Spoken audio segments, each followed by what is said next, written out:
The Joe Rogan Experience. That's my favorite quote from Tarantino. What? I saw an interview one time and they were saying like, yeah, I was trying to write movies and stuff, and they were going like, you can't do this, you can't do that. And he's like, wait a minute. He goes, I can do whatever the fuck I want. It's like that. Well, that's why your movies are great. Yeah. Whether you like them or not, you're just like, that's the comic I want to watch. I can say whatever the fuck I want. Yeah. Good. I want to see you totally unfiltered. That's good. I mean, there's a time and a place, I think, to be filtered. Sure. You know what I mean? There's no sense just going in and showing your ass and being if somebody hires you for a private gig and they go, okay, perform between these two lines. You're not Lenny Bruce if you go in there and you go outside and you're a fucking asshole. Right. Because you agreed to do that. Right. You do a corporate gig for a Christian church. Right. But if you're at like a comedy club, it's like, no, you're a guest. Yeah. You came into a nightclub. So this isn't, if you don't like it, you leave. But they came to see you specifically. Yeah. And all the other people did too. And the one or two people that'll get upset, well, you're the problem. The other people are there to see this kind of shit. It's incredibly so rare to see. Selfish. It'd be like if I went to a restaurant and I didn't like the meal, and then the chef owed me an apology and had to change his menu. And you didn't want anybody else to eat. Stop eating. I hate this food. And if you go in there and eat off of that menu, then you're part of the fucking problem. And I'm going to try to take you down too.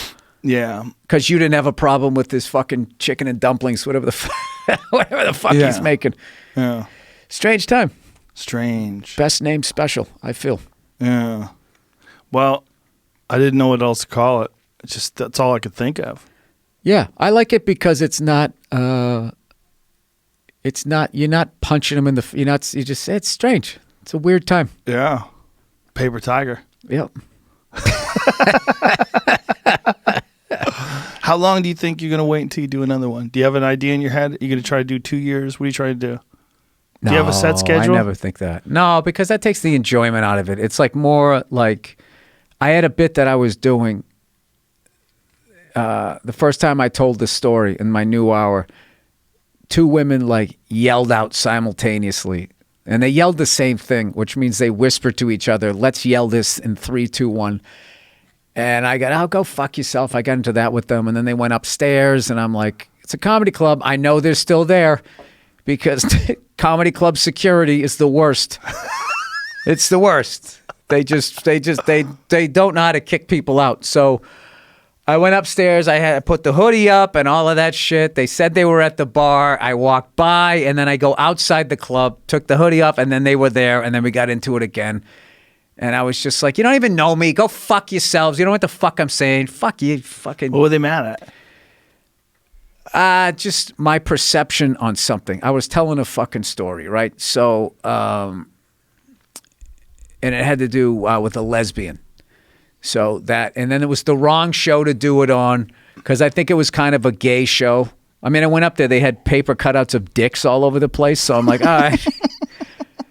But it's a comedy club, so I'm telling the story I want to tell. So I told the story, and so it took me a little while, to kind of. I pretty much immediately was like, I don't want to have that kind of interaction with people. So I've just been, working the bit out, and then like, I did the joke the other night at the Laugh Factory, and the exact person from that group came up to me, told me she loved the joke, and she was just like, I feel like you were describing my life.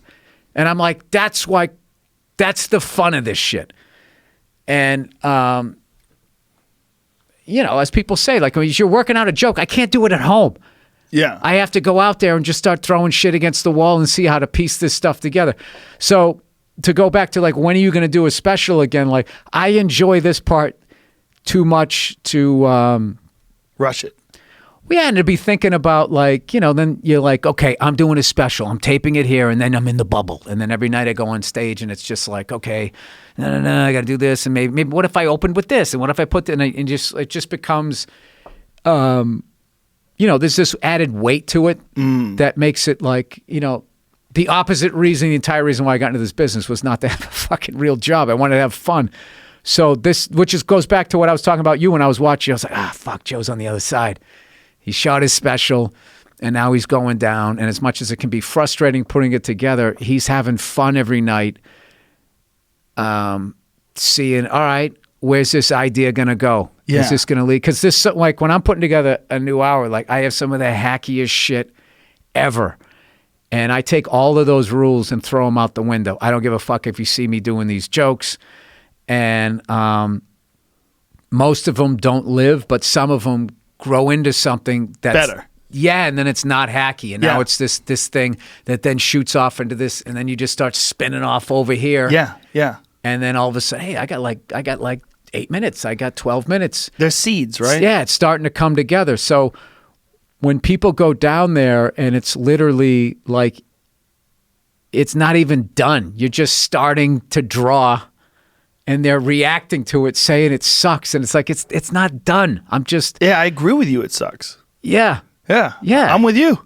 Yeah. This is how I work out. But some people know that. Some people understand that. Some people think they're coming to see a finished product.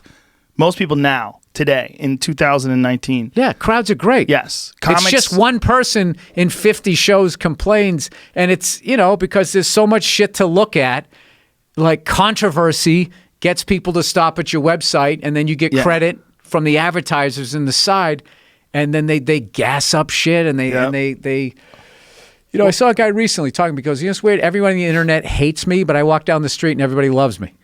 So it's just like...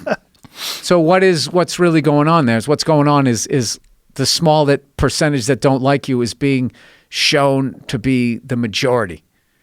Well, it's a very vocal minority who get upset about things, and they're adamant about it, and they're very active.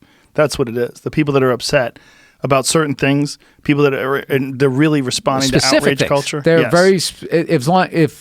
because then you can do exactly 9 times out of 10 exactly what they're complaining is being done to them. They turn around and then do, trying to find their justice.